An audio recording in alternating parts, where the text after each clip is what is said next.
Hello troops, Tomo here from the Granite Zero podcast, getting ready to start the next instalment, episode 34. Can you believe it? 34 episodes already, smashing through them. We obviously had the bonus one on Monday with Dr. Chris Smith, which has had some brilliant feedback. But back to the normal format with myself and Little Brown, Darren Thompson, all the way from Hereford, myself in Kent in the Shedio. But first up, I'm going to do my shout out, and that is to a company that has helped me develop the Granite Zero t-shirts, which are still on sale. If you wish to get one, they are limited edition, one time only t-shirts. They are £25 a shirt. Let me know if you want one. But this company is veteran owned, veteran run, and give their proceeds to charity. That is the one and only Combat Fuel. They are the only sports supplement drinks that I put into my system. And you're saying to me, Tomo, mate, they're brilliant. They're veteran owned, veteran run. They give to charity. But fuck, I want to have a little bit extra off. Here at Granite Zero Podcast, we will give you 15% off. At the checkout, put in promo code Warrior15. That is promo code Warrior15 at checkout. You're welcome, troops. But without further ado, it is time for episode 34 of the Granite Zero podcast with the Brothers of Destruction, the Legion of Doom, the brown one, the white one, the skinny one, the fat one, your main men, the Tomo brothers on the Granite Zero podcast with Tomo and Little Brown. Check it out!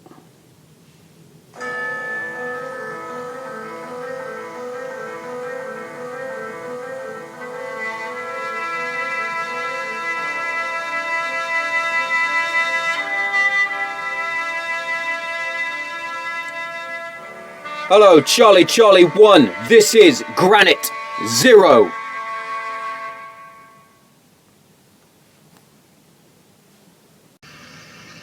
Boom. Live. Live, but not live.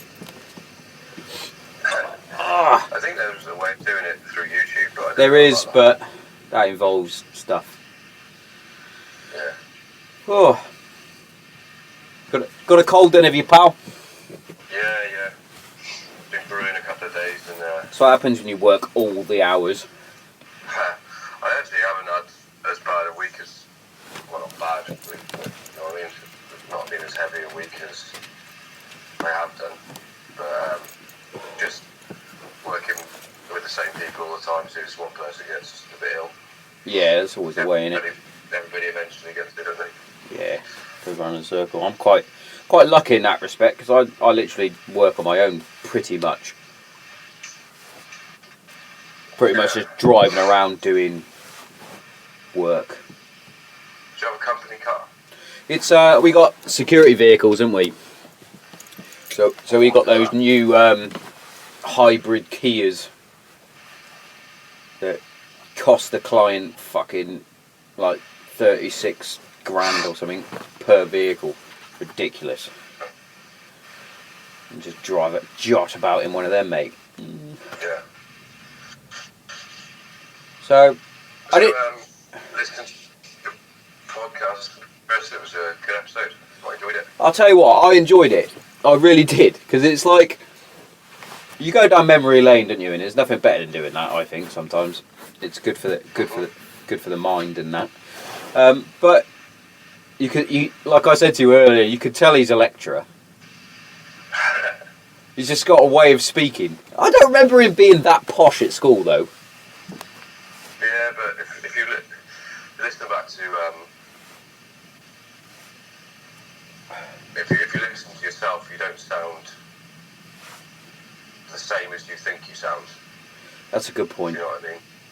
And like when I hear Georgie talking around other kids, all of a sudden she sounds posher than she sounds when she's talking to me, but she talks exactly the same. Yeah, I see what you mean.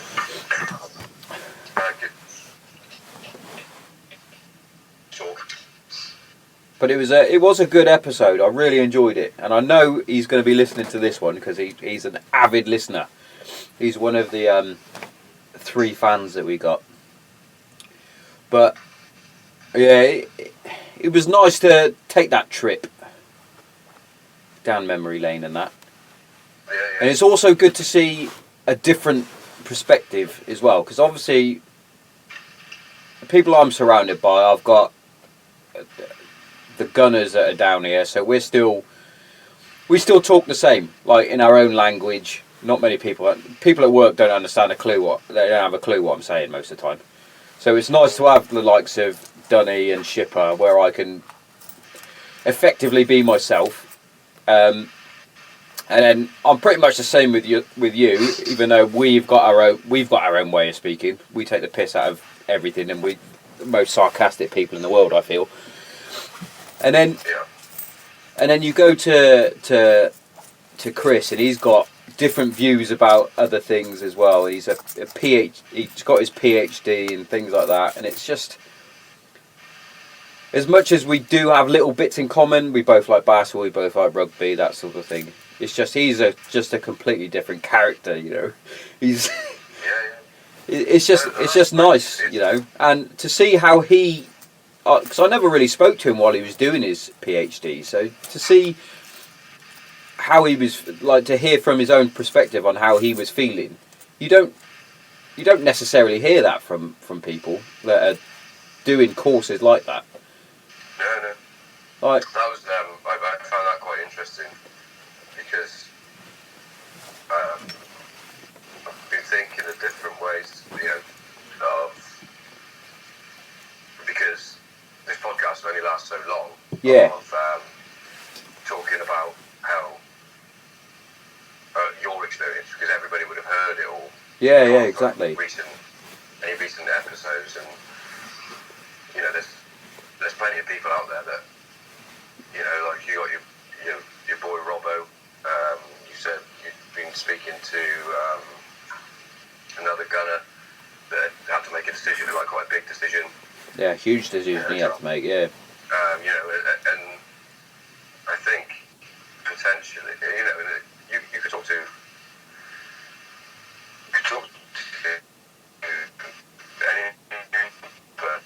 any like get on how their life is affected by, you know, you could call it depression, you could call it pressure, you could call it PTSD, you know, you any sort of, well, I suppose just exactly. Like, really, but it can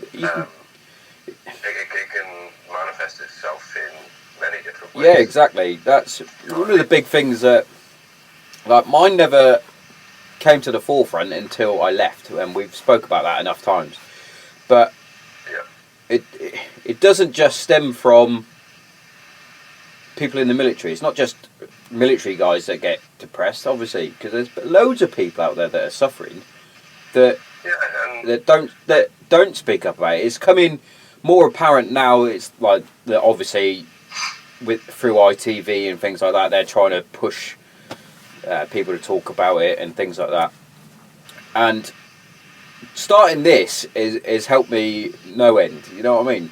It's like I said to Chris, I've said to quite a few people now, you don't have to sit and talk about what's triggered you to be down.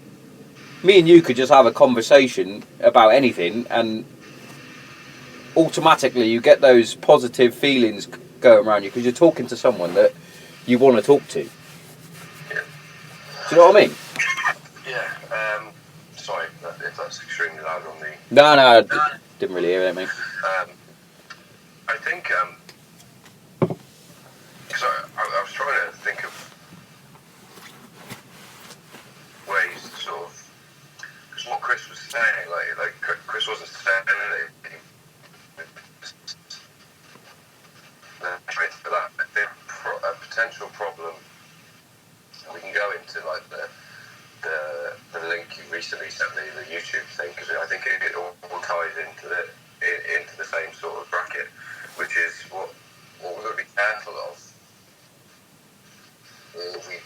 We don't start creating. I mean, it's already happening as it is.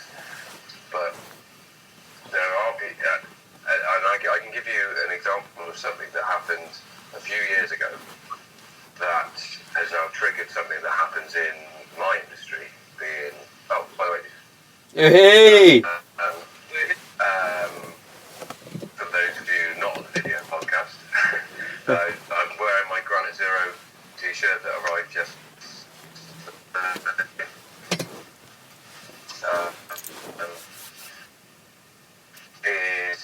and the next time I'll go on a tangent, but it was actually I was originally going to start saying, which is it sort of came to the forefront with the whole CrossFit thing and the then like the paleo diet, and then it got into the gluten-free thing. Now there are genuinely people who do have issues with, so let's say, gluten, lactose, those sort of, they're not necessarily life-threatening, but it can cause people a lot of problems. Yeah. The problem is when people start self-diagnosing, or like in my industry, for example, when people will come in, I'll go to give you an example. So they'll come in and they'll tell me, well, I'll have a ticket come through and it'll say that no cheese, allergic, but then they don't want to change the button. Now, I get that you probably will get one person in millions that is allergic specifically to, but the majority of people, if they've got a lactose problem, are also allergic to the same lactose as in milk that is in our button. Yeah. So I quite often send a waitress back and say, look, they're allergic to cheese, you just want to go and check, they want the button because the button contains milk. Come back, yeah, it's fine, it's just the cheese. And it's like, right, what I was going to say is that snowballs up, and then it sort of makes someone like myself, who is a chef, start to, I'm going to use it again, poo-poo. Anybody that comes in and says they've got gluten or Yeah, I know what you mean. then happy to have an element. So, for example, you get somebody that orders one of our burgers, which is a pizza bowl, they want it on a gluten-free bun. But the mozzarella patty that comes with it is in breadcrumbs. And they'll say, yeah, that's fine. It's because you find that a lot of these people aren't educated in that sort of thing, and they just go with the flow, So, which is a dangerous thing. What we don't want to get is somebody like, and obviously Chris is an intelligent guy, Yeah. so he's not going to think about that. But what you don't want is somebody that is under pressure. They're putting themselves under pressure, Yeah. and they want to be under pressure because that's the whole reason they started it in the first place. Yeah. To then start identifying that they have depression. Because as you know, somebody that does suffer with depression and has been diagnosed by the doctor as having depression, it's completely different to, like, I don't think I suffer with depression. I genuinely don't. But I do have down days. Yeah, everybody has down And days. I think, like, the big thing with this, with the whole ITV thing and everything is, it's good for raising awareness for people like yourself who potentially didn't say anything to now either give yourself a platform or do go forward and say to somebody, you know, I feel shit, and explain how you're feeling. But also, you don't want to make that a gateway to everybody being depressed. Yeah. Because that then takes away again from the people who genuinely are feeling depressed Yeah. and anxious and suicidal. Do you know what I mean? Like, I think in general, people just need to talk a little bit more to each other. Yeah. Get off these things. Get off them. Yeah. and speak. I'm a big, because I'm terrible with my phone, and fucking Zero Alpha in their house will tell you exactly that. I find myself picking it up and scrolling through Instagram or fucking Facebook or whatever for literally no reason, and then I catch myself doing it, and I'll press a button and I'll put it to the side, I'll hide it under a pillow. But then as soon as I see Kate pick her phone up, it's like, oh, better pick mine up. So why am I doing that? Don't need to do that. So what I started doing, I need to do it more when I'm in the house with Kate, unless she's watching shit like she is now. She's watching fucking fucking Mummy Diaries or some shit, then I will scroll through because I don't want to watch that. But if there's something that we generally both want to watch, like last night, for example, I was doing the ironing because I'm a housewife, and I was like, what do you want to watch? Put something on. Could be anything. So we put Daddy's Home 2 on, which, by the way, fucking hilarious. Right. And it was like, she made a decision, we put it on. I literally turned my phone off and put it on the side. And I was like, I don't need it. Yeah. If anyone wants to phone me, they can phone the house phone. Yeah. Not that. I don't even have that number. But don't worry about it. You just text Jess then. Ha ha ha. Fuck Did it. you like that one? Yeah. I thought it was brilliant. By the way, how much is she like Dad when she texts? Georgie used to be like that. She can still be like that sometimes, but I get a text every morning now. I got two segues going.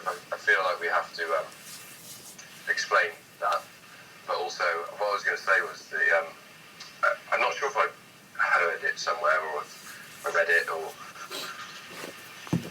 I'm not sure where I got this from, but like a bit of I'm not sure if it's a pandemic or an epidemic of these things, these phones, these computers, is you get instant gratification. Yeah. And it becomes addictive. Yeah. So you make a good post, and you're feeling a bit shit, and you get a few likes. Yeah. It's going to produce like an endorphin response from your body, so it makes you feel good. You like to do things that make you feel good. So Yeah, standard. Yeah. Do you know what I mean? And if I know exactly what you mean there. It's like, if you usually, say for example, you've done, like, we'll take Chris for another example. So he finished his PhD book, which was about that fucking thick. Yeah. And he passed it, got his thing. But he's taken all that time, done it, and then he gets the recognition from his peers and his tutors and all that, and says, you've done a good job. So he's now like, fucking done a good job. Put a post on Instagram, like I had earlier from the fucking Rifle Oil Liquor Company. So we were chatting away, and then all of a sudden I logged off Instagram, came back on, I had about fucking 32 likes. I was like, oh, fuck me. Yeah, there you go. But it was like, oh, thanks. I'll make a little post for you, because that's what we do. We do a fucking... And in that sense, that's where social media is good. But Yeah, I think I know, I get what you mean, though. It's like, oh... Fortunately for people in our sort of age bracket, is that we grew up before social media was. Yeah. We saw social media evolve into what it is now. Whereas Jessica, Georgie, Sophia, they've never known a life without Google. They've always had the most knowledge that human beings have ever had at the end of their fingertips. It's mad, from isn't it? the moment that they were born. I told Jess the other day, and she didn't believe me. I was like, you know, I'm older than Google. But like to her, that's a really foreign concept. But Yeah. Okay. I've just finished watching it, and I'm sorry because I know it's 2019, but I've just got to the end of Stranger Things. Now Georgie watched it completely before I even started watching it, and like for me, it's incredibly nostalgic. I don't know if you've watched it. Yeah, I've seen all 3 series. Yeah. Yeah. So it's incredibly nostalgic, like seeing the kids like to go and see each other. They just have to go and knock on the door and hope somebody was there. Yeah. Or they get on their bike and they just go into the woods. You know, and like thinking about stuff like that. Like Georgie's 12 years old now. At 12 years old, I was going home and picking you up on the way home from school, getting dinner started. Yeah, man. And then taking you out in the garden or over the park and playing football until it got dark. By that time, dinner was ready. We'd then do homework and shit. Right now, if I'm just starting to allow Georgie to do that sort of thing, Yeah. I'm still a bit sceptical. Mm. Albeit, Georgie's a girl, and obviously I'm her dad, so I look at bit more protective, and well, maybe, I don't know, Mum was probably very protective, but also probably wanted us out of the way a lot of the time. They are annoying. Being two boys, I'm sure, like Yeah. he said, like little boys are annoying. Whereas Georgie tends to keep herself to herself. But do you know what I mean? If she still comes up to me and asks me, is it alright if I'm going to the park? If I go to the park, or if I go to the swing that Miley's dad built that's over the, just literally, I can see it from the house. Yeah. But she still feels like she has to come and ask me. Yeah. She's 12 in 2 weeks. Fucking hell. Do you know what I mean? And watching the whole Stranger Things thing, again, sorry to everybody, I know it's 2019, it just had monsters in it. I don't like being scared. Spoiler alert. But yeah, like I was watching it, thinking, oh God, like I don't know which one I prefer. Yeah. I mean, like you know the whole thing about just going and making a debt. Like nowadays, I just don't think it's just like the done thing is to sit and converse with your pals over your headset while you're playing the game. That. Which is fun. It's cool. We do it. We have a game of FIFA. Yeah. But we also grew up without it. And it's do you know what I mean? You'd have to go around the house if you wanted to play 2-player. Yeah. If you wanted to have a fucking shoot 'em up on GoldenEye, you'd literally have to go to your mate's house. Yeah. Get the 4 controllers out. Yeah. I was shit. Yeah, I still am. I'm Well, shit. it's like when we play, like we're two 30-plus-year-old men, and we were playing a game of Pirates the other week, and we got absolutely Slaughtered, by mate. kids By kids laughing at us. laughing down the headset at us. But yeah, Oh, I got a funny story to tell you actually. I had to come back to something else. Oh, it was the You got it? story. Yeah. You can do it if you want. My story can wait. Your story about me texting Jess. No, my story is Right, so- another one, but you go with that one. Okay, so I got a text the other day, and it's random as hell. I don't know how this works, but it comes up, text message from, I don't know if your iPhone does this, from maybe Jessica Thompson. Mark's phone's been doing that. It's part of the update, I think, if you've got a Ali phone. But carry on. Yeah, I don't know how my phone would know it might be Jessica. It turns out it was, and I still haven't even saved the name because it just comes up as maybe Jessica Thompson. She texted me saying, hello Uncle Dowd, and I think it was you who texted me off. I was like, hi, how are you doing, blah blah blah. She's texted me a few times. She's obviously using the Animoji. Yeah, she loves that thing. Sent me a couple of those. That was cool.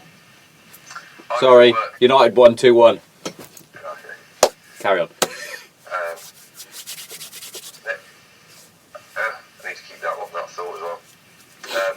So yeah, maybe Jessica Thompson. Talk to her for a couple of days, and I thought, now's the time.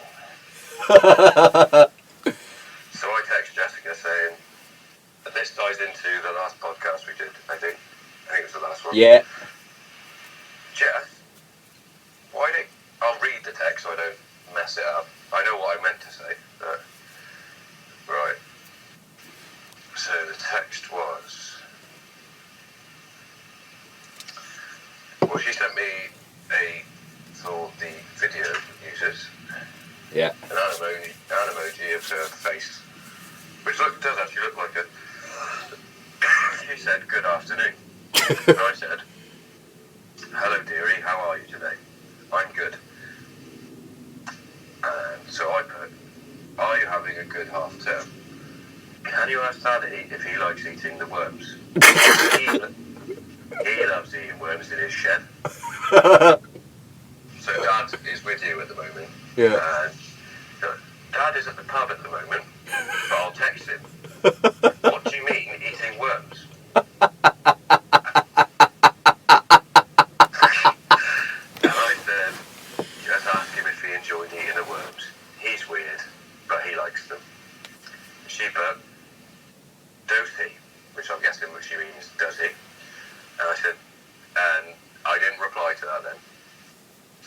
days later, I messaged, did you ask Daddy about eating worms? And then sent a worm emoji. And she put, yes, I did. And he said nothing. And I was like, I don't think you did, because I would have got a text. I don't think she did. I don't think she did. She gets nervous when it comes. Yeah. She always thinks, oh, I'm going to tell her off, I think. So, I'll just make sure. Hold on. So, this is you. I'm guessing you're at ballet or something. Yes, I was at ballet. So, I got this. So, you're clearly reading them.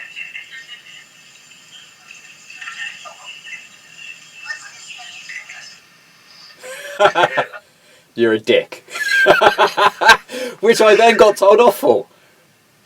Kate was like, you can't say that, we're at ballet. Oh, I get told that when I watch football all the time. Yeah. Because I don't get to go very often, so when Yeah. I go, I get quite into the moment. So, let me get into this little story. It's quite a good one. So, last night, Mark, Alison, and Matt were having dinner with Kate's nan and granddad.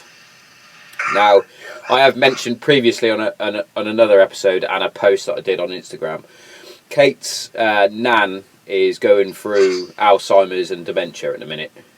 Like, it's almost all gone. Yeah. And they were all getting rather emotional. Matt was crying, Alison was crying, Mark was crying, Brenda was crying, and they were all crying around the table. The house phone rings, and Matt picks it up, right? Matt thinking in his head that he's going to be talking to Kate, so he puts on a Jamaican accent, just to lighten the mood. He's either Jamaican or Nigerian, something like that, so it's probably like a, good afternoon, madam. Right. Right? What that was. But it wasn't. It was someone doing a Brexit survey. Oh.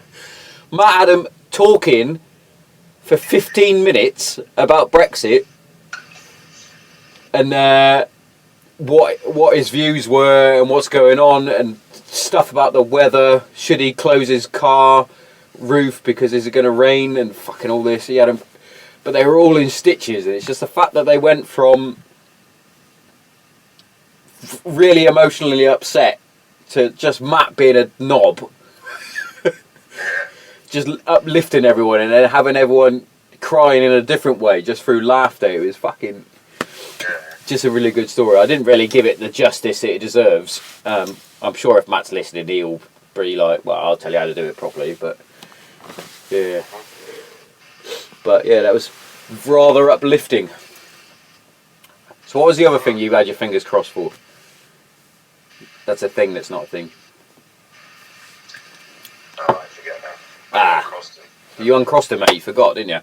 I did make a note, right, before we get into the subject of the old man coming up. Obviously, tomorrow is Halloween, right? Why is Halloween, in general, when you're growing up and whatever, you don't dress scary? Like, girls just dress as sluts for a start. What? Why? I think it's supposed to be a scary time. And also, if you dress up as a clown, go fuck yourself. Well, yeah, you don't like clowns. Again, this you can take this back then. I remember going, like, we were never allowed to go trick or treating. Mum didn't believe in it, which...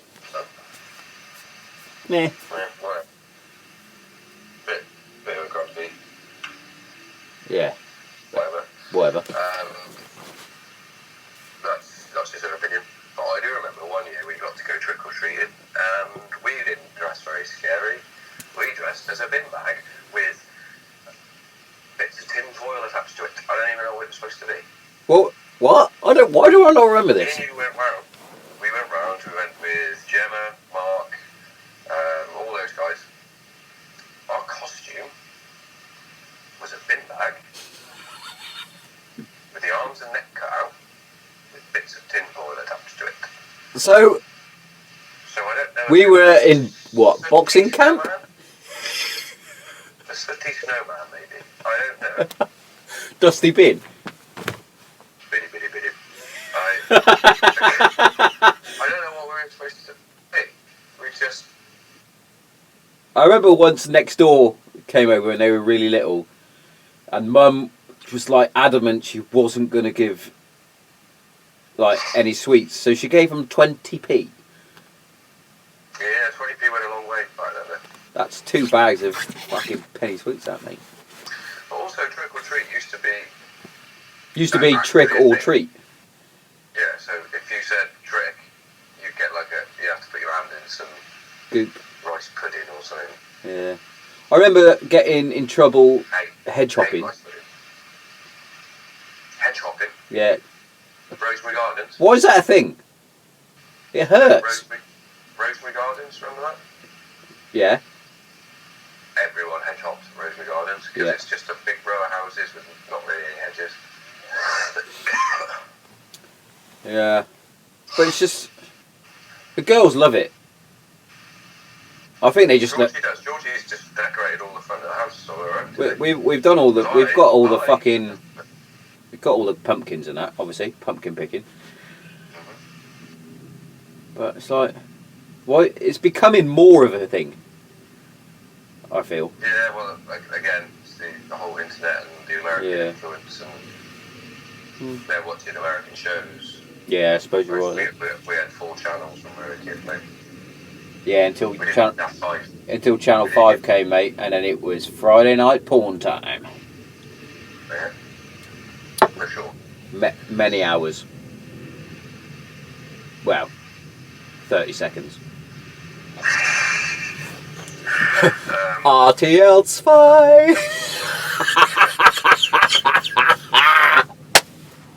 2. Here's a bit of nostalgia. If you want to shout out to my man, Chris D'Elia, who's obviously listening, but if you want to, his last 2 Halloween episodes, one was yesterday, and one was from last year, you'll love him. Because he has got probably a good half an hour talking about exactly what you just spoke about. Oh, I'll give that a listen tomorrow. And that's where, hey, hooker. Yeah, hooker. And that's where that whole thing comes from. And he called his latest episode All Hookers Eve. All Hookers Eve, like it. Congratulations, pod. Yeah, brilliant episode. Really funny. I'll give that a listen tomorrow because I'll be driving about doing car parks again. Yeah. Yeah. That sounds really, really fun. Yeah. Tell you what I need to get in this bad boy. A fucking heater.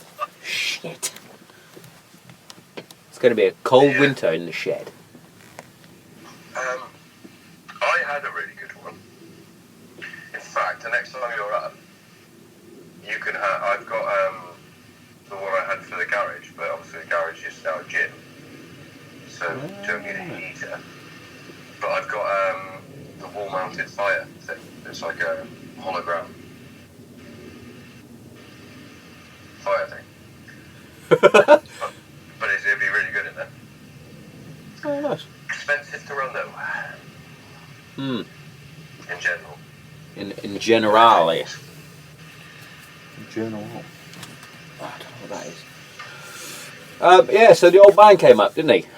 Yeah, he did. Fuck me, put some beer away, mate. I know. Holy shitballs. He lives with me, mate, doesn't he? Still though. Yeah. Fuck. So. Did he stay with you or the other? Yeah, he stayed.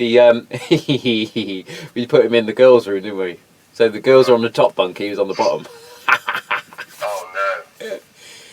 Oh, mate, the last night he stayed, I had work on the Sunday morning. I literally didn't get to sleep until about 3 o'clock because he would not shut up coughing and doing like old man noises. Sleep apnea, I think he's got. Yeah, shut up. But yeah, he came down. We had to fucking we had a couple of good nights, and then the last night, the Saturday night, he might have told you. We went to the pub and it had some sort of blues music playing. All sounds the same, but it was. You've been in the pub for a second before we got removed. It's too small for that amount of noise. It was just annoying. And also, I had a giant Chinese, because Dad loves the Chinese. He tried to get Chinese last night. He tried to get Chinese last night, and guess what they did? He said no. No, they forgot his order. Oh, So shit. He had a taxi out the front, and he waited like 10-15 minutes for his king prawn, black bean sauce, boiled rice, Fuyong. and some noodles, I expect, because Georgie was there. Yeah. So he waited for 10-15 minutes, and then, obviously after a few beers, like, just wondering where number 30 is. And they came out and said, oh, it'll be about 15-20 minutes. He went, how about you give me my money back?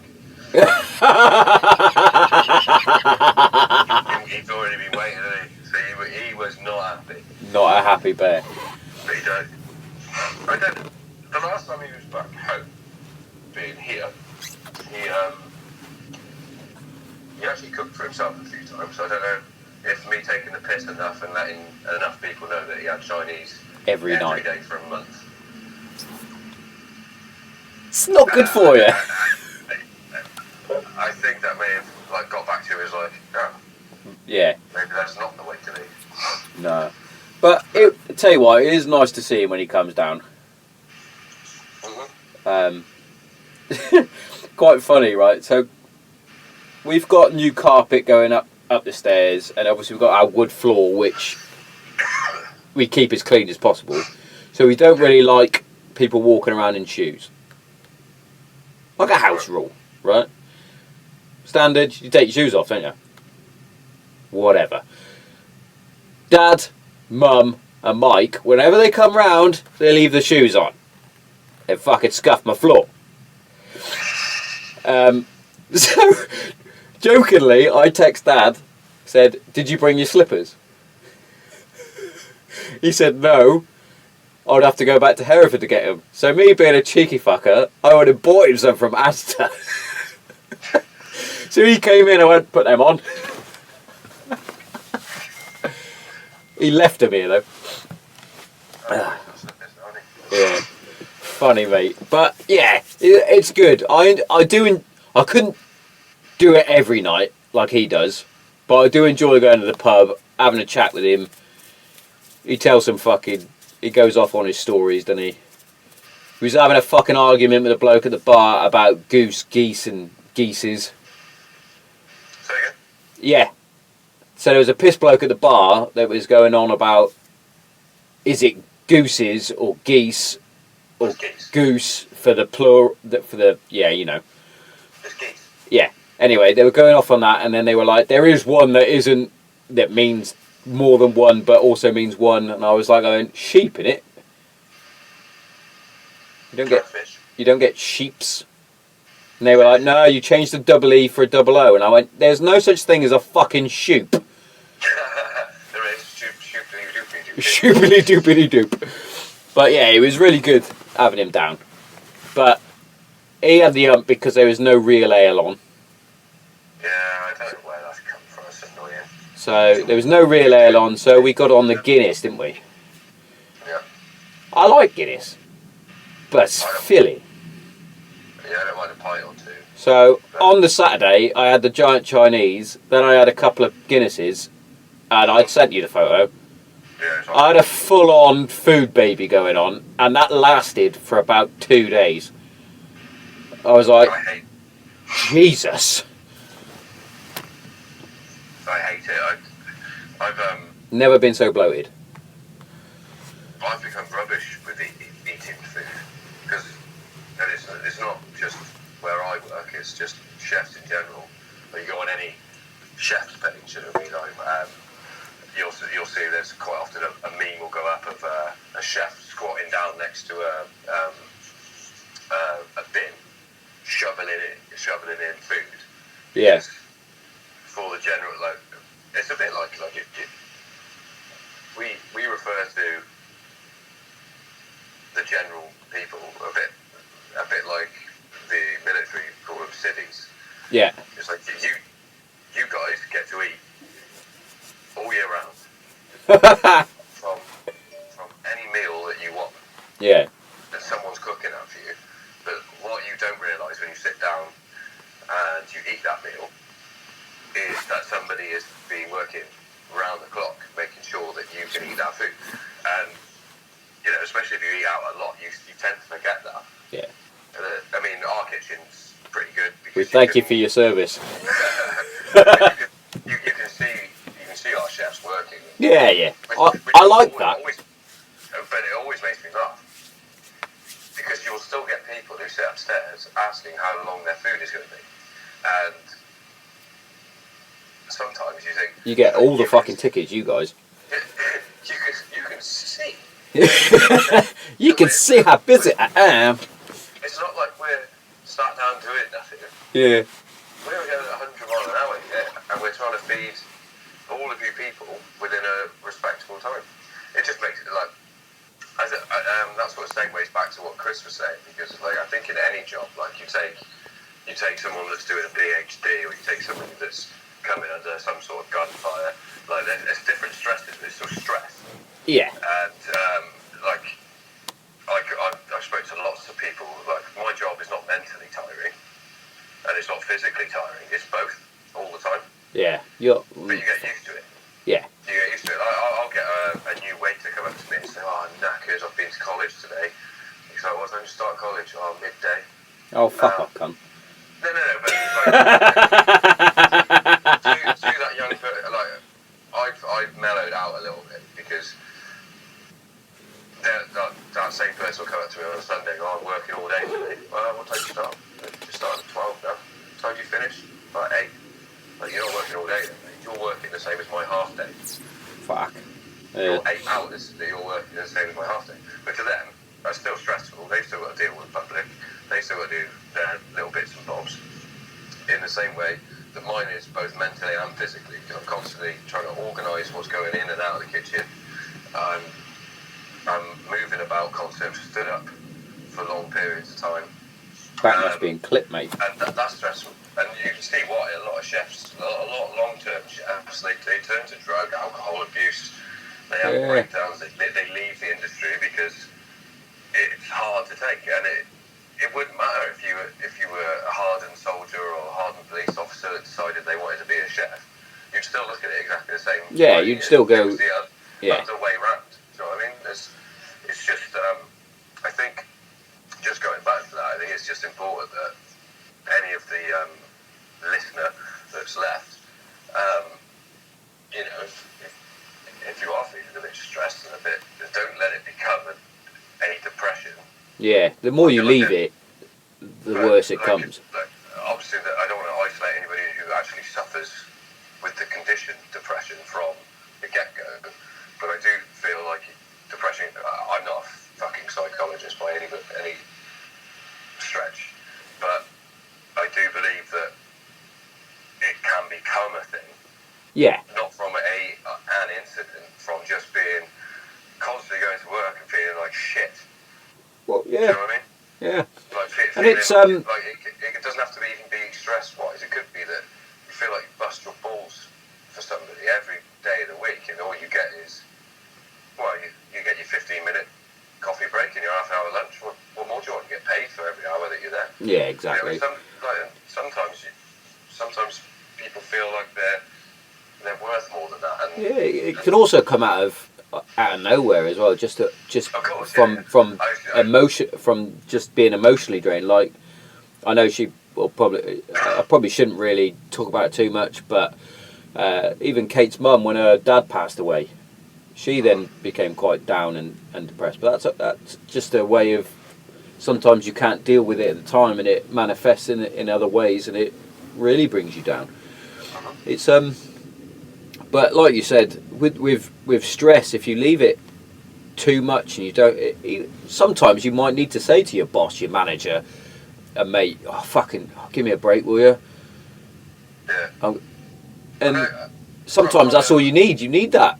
We used to call it in the military. Say you're in a high stress situation, fucking, you're in a contact. Even during training, you're in a contact. You're having fucking rounds coming down, bombs going off next to you. You need that minute. That we used to call it the condor moment, where you'd sit back, have a quick fag, whatever, take a breath, so that you can evaluate the situation around you, and that then moves on to fucking life in general. Take that minute to assess what's going on. I'm getting stressed out here. Like you said it. From another perspective, there is if you're the person in charge and you don't know that person is going through some shit, or they've got a pre-existing condition, and if you take it from their perspective, how the fuck do they know? Yeah, exactly. So they're going to keep pushing you. Yeah, I'll give you a fucking first-hand example of that. So when I fucking plucked up the courage and actually went to the doctors, because Kate was fucking telling me I need to go, I was like, well, I don't want to go back. I'm man, I'll deal with it. Eventually I went. Got diagnosed by the doctor with severe depression, severe anxiety. They put me on the pills, obviously. So the first thing I did was I texted my site manager and said, I've been diagnosed with this. I'm not going sick. I just want you to know if I'm having a down day or whatever, that could be the reason. And the other day he gave me a bit of a bollocking. It wasn't all my fault. I got called away to do something extra when I was supposed to be somewhere else.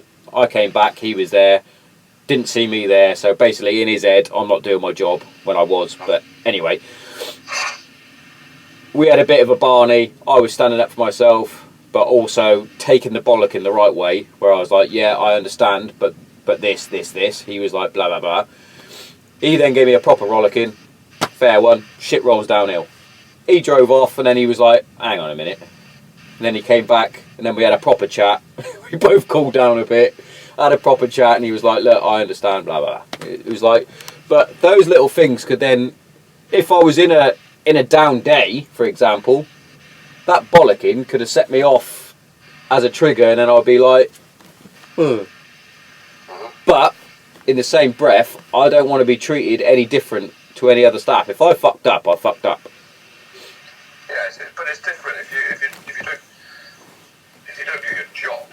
Yeah, I fully accept it. You know what I mean? And it's somebody else's job to pull you up on that. Yeah. I think it's just again going back to just having just talk to the people around you. You know, if I don't know, like if you're just having a bit of a hard time, it could just be a hard time sleeping. Yeah. If you just let the people around you that you're working with just say, sorry guys, I have not slept properly for a week. This is just an example, this is not what's up. But I haven't slept well for a week. It's starting to stress me out. If you just let that fester for 2 weeks, and all of a sudden that then becomes potentially a depressive time for you. Yeah, exactly. Just big time, just... Oh! What's he saying? Nothing. He's back. I'm back now, boy. I've got my bloody Chinese. I don't know. I'll pop and see him now in a minute. Oh, how Welsh was that, mate? Nah, to be fair, mate, I think... That's nearly an hour, isn't it? We are at 50 minutes, and Tomo's got to get up at 4:30 to get on the metal horse. Okay. And it's fucking freezing. But yeah. I'm down in London tomorrow. Oh yeah? Yeah, Georgie's going to watch Arsenal ladies in the Champions League. Oh, sweet. Because the football team's a sister club of Arsenal now, isn't it? Epic. So potentially she's going to be a flag bearer, but Yeah, I don't know. They probably already decided who that's going to be. Probably, That's not. It's not at the Emirates, is it? might be. It's in London, so. Yeah, we'll see. Cool. Well, let us know, mate. Send us a text. All right. All right, mate. All right. I'll speak to you later. Yeah. Ciao for now, brother. Ta-ta. Ta-ta.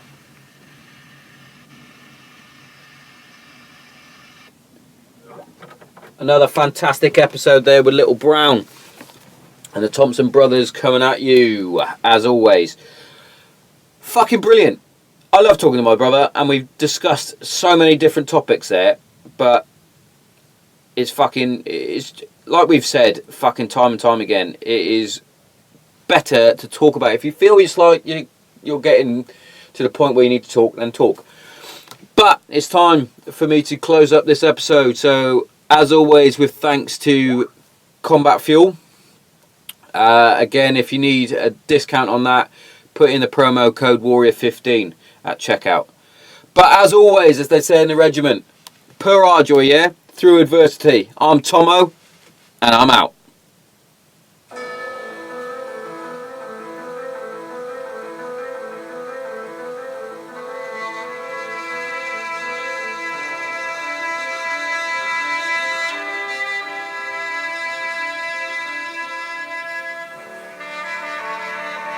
Hello, Charlie 1. This is Granite Zero.